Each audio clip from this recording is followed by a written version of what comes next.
Sir okay.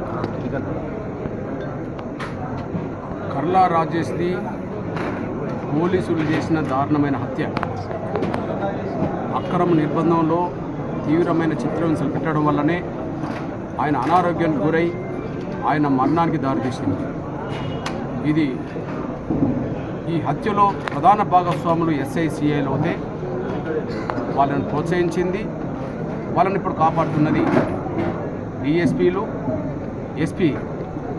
కానీ మొత్తం police యంత్రాంగ తప్పులను కప్పిపుచ్చుతున్నది దోషులైన పోలీసులను సస్పెండ్ కాకుండా కాపాడుకుంటున్నది. మధ్యలో ఒక బీసీని మాత్రం బలి చేసింది ఇక్కడ స్థానిక ఎమ్మెల్యే పద్మావతి రెడ్డి గారు, వాళ్ళ భర్త గారైన మంత్రి ఉత్తమ్ కుమార్ రెడ్డి. ఖచ్చితంగా ఇది ముమ్మాటికి తీవ్రమైన చిత్రహింస పెట్టడానికి ప్రధాన కారణం రాజేష్ని ఇంకా మిగతా వాళ్ళని బొల్లెం మల్లయ్య గారి పేరు చెప్పించుకోవడం కోసం జరిగిన చిత్రహింసలే ఆయన మరణానికి దారితీసిందనే విషయం స్పష్టంగా లోకం కోడైపోతున్న విషయం వాస్తవం. ఇట్లాంటి పరిస్థితుల్లో మేము డిమాండ్ చేస్తున్నాం, వెంటనే ఎస్ఐని సస్పెండ్ చేయాలి.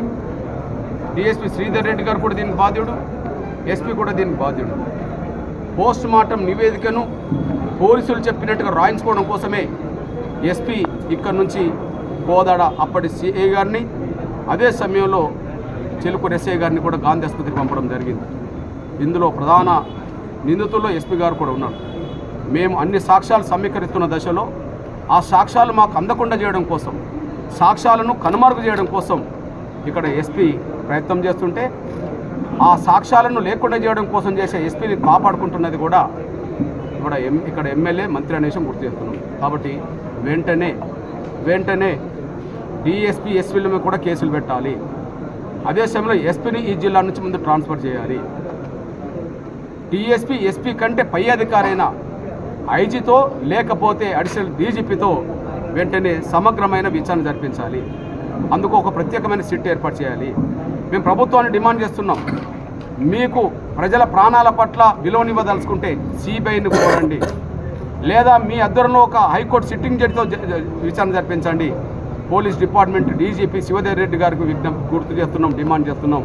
మీకు మీ డిపార్ట్మెంట్ మీద నమ్మకం ఉంటే మీరు ప్రత్యేకమైన సిట్ ఏర్పాటు చేయండి. ఒక ఐఏఎస్ అధికారి మీద ఒక ఛానల్ వాళ్ళు ఏదో ప్రచారం చేసిండని చెప్పి వాళ్ళని ఆగమేఘాల మీద అరెస్ట్ చేయడం కోసం ఒక సిట్ ఏర్పాటు చేసిన మీరు మరి ఒక లాకప్ డెత్ విషయంలో పోలీసులే కారణం అని చెప్పి మరి లోకమంతా మాట్లాడుతుంటే ఒక ప్రత్యేక దర్యాప్తు బృందాన్ని మీరు ఏర్పాటు చేయకపోవడం అంటే మీ నేరాలను మీరు కప్పిపుచ్చుకొని ప్రయత్నం చేస్తున్నారనడానికి ఇది సాక్ష్యంగా కనిపిస్తుంది. ఎట్టి పరిస్థితిలో రాజేష్ మరణానికి కారకులైన వాళ్ళను ఎవరు ఏ స్థాయిలో ఉన్నా వదిలిపెట్టే ప్రసక్తి లేదు. ఈ విషయంలో ఒక ఎంఆర్పిఎస్ కాదు, ఇటు BRS, BJP, CPI, CPM, New Democracy, Mass Line, Mala Mahanadu, BC సంఘాలు, ఎస్టీ సంఘాలు, మొత్తం సమాజంలో అన్ని వర్గాలు, అన్ని పార్టీలు కూడా ఏకమవుయి ఇవాళ ఏ కాంగ్రెస్ అధికారంలో ఉన్నదో వాళ్ళ వల్లనే ఇది జరిగిందనే విషయం సమాజంలోకి వెళ్తున్న దశలో కాంగ్రెస్ ఒంటరిదవుతుంది. అదే సమయంలో రాజేష్ కుటుంబానికి న్యాయం జరిగే విధంగా సమాజం యావత్తు ఏకమవుతున్న దశలో మీరు వెంటనే తగిన చర్యలు తీసుకోకపోతే మాత్రం రాజకీయ మూల్యం చెల్లించుకునే రోజు ఖచ్చితంగా కాంగ్రెస్ పార్టీకి, ఇక్కడ స్థానిక ఎమ్మెల్యేకే కాదు తెలంగాణలో ఉండబడే మొత్తం కాంగ్రెస్ ప్రభుత్వానికి కూడా రేపు రాజకీయ మూల్యం చెల్లించుకునే రోజు వస్తుందనే విషయం కూడా మేము ముందుగానే గుర్తు చేస్తున్నాం, హెచ్చరిస్తున్నాం. అందులో భాగంగానే రేపు అఖిలపక్ష సమావేశాలు మండలాల్లో ఉన్నాయి, ఎల్లుండి జిల్లా హెడ్ క్వార్టర్లో ఉన్నది, ఆ తర్వాత మానహారాలు ఉంటాయి, చెలో కలెక్టర్ కార్యాలయం కూడా ఉంటుంది, వేలాదితో ముట్టించడం జరుగుతుంది.